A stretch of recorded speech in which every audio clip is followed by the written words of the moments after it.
الحمد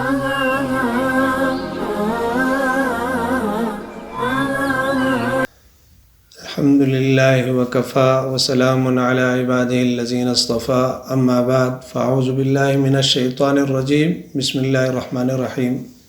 قال اللہ تبارک وتعالی فی کلام المجید والفرقان الحمید یا ایھا الذین آمنوا کتب علیکم الصیام کما کتب علی الذین من قبلکم لعلکم تتقون صدق اللہ العظیم۔ واجب الاحترام سامعین، معزز ناظرین، آیات مذکورہ میں اللہ جل شانہ روزے اور رمضان کے فلسفے کو ذکر فرما رہے ہیں۔ ترتیب یوں رکھی کہ اللہ جل شانہ ہمیں بتلا رہے ہیں کہ تم سب بیمار ہو روحانی طور پر، اور اس بیماری کا علاج اللہ جل شانہ نے روزے کی شکل میں ہمیں عطا فرمائے کہ روزے رکھنے سے اللہ جل شانہ تقوی کی صحت عطا فرمائیں گے۔ جس طرح بیمار ڈاکٹر کے پاس جاتا ہے، ڈاکٹر دوائی دینے کے ساتھ ساتھ اس کو پرہیز بھی بتلاتے ہیں کہ بادی چیزیں نہیں کھانی، ترش چیزیں نہیں کھانی، اسی طرح رمضان المبارک میں صرف اور صرف روزہ رکھنا اور صرف تراویح پڑھنا یہ ناکافی ہے، بلکہ روزے کے ساتھ ساتھ تراویح کے عمل کے ساتھ جو دیگر احکامات ہے، جو قواعد اور ضوابط اللہ جل شانہ اور ان کے حبیب صلی اللہ علیہ وسلم نے وضع فرمائے ہیں، ان پر اگر ہم کاربند ہوں گے تو اللہ جل شانہ ہمارے دلوں کے اندر جو پورے سال میل کچیل اور اخلاق رذیلہ جو پیدا ہو چکے ہیں، اس کو اللہ جل شانہ ختم فرما کر ان روزے کی برکت سے اخلاق حسنہ پیدا فرما دیں گے، اور من کا روگ، اندر کی تمام غلاظتیں وہ صاف ہو جائیں گی اور تقوی کی صحت ہمیں حاصل ہوں گی۔ لیکن شرط وہی ہے کہ جیسے ڈاکٹر کی دوائی کے ساتھ پرہیز شرط ہے، روزے اور تراویح کے ساتھ ہم نے اپنی آنکھوں پہ پہرا بٹھا کے رکھنا ہے، اپنے دل و دماغ کے اوپر پھیرا بٹھا کے رکھنا ہے، کانوں سے زبان سے خلاف شرع کوئی احکامات، کوئی باتیں صادر نہ ہو کہ جس سے ہمارے پرہیز میں خلل واقع۔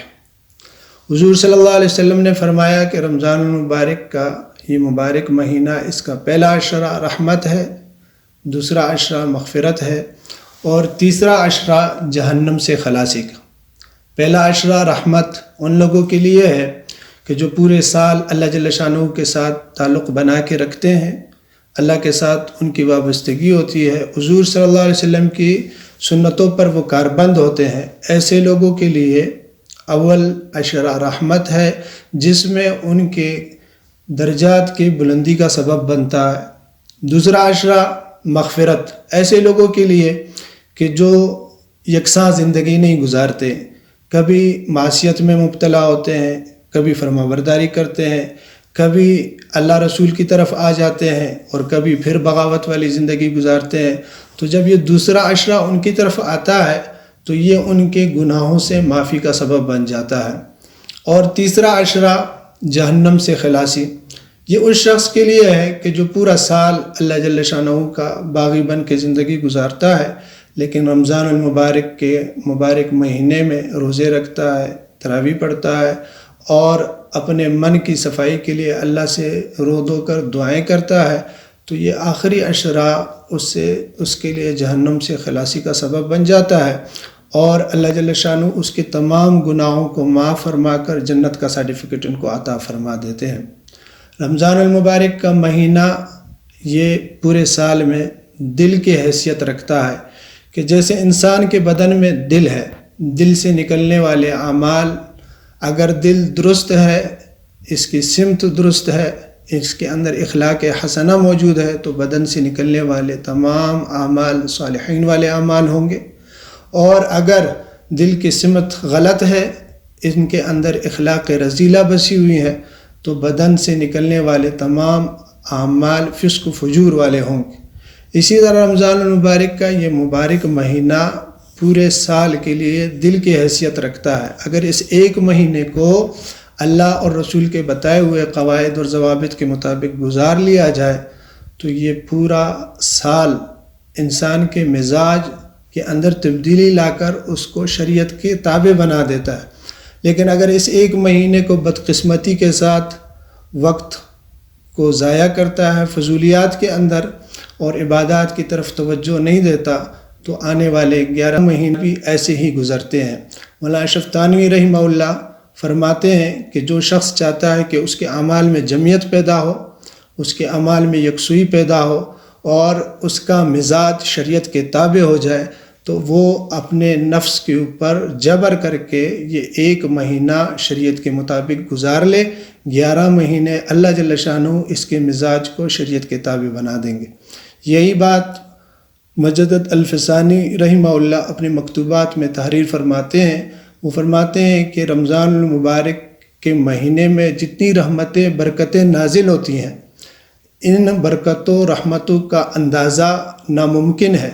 ان کو تشبیہ یوں دے سکتے ہیں کہ پورے سال میں نازل ہونے والے برکتیں رحمتیں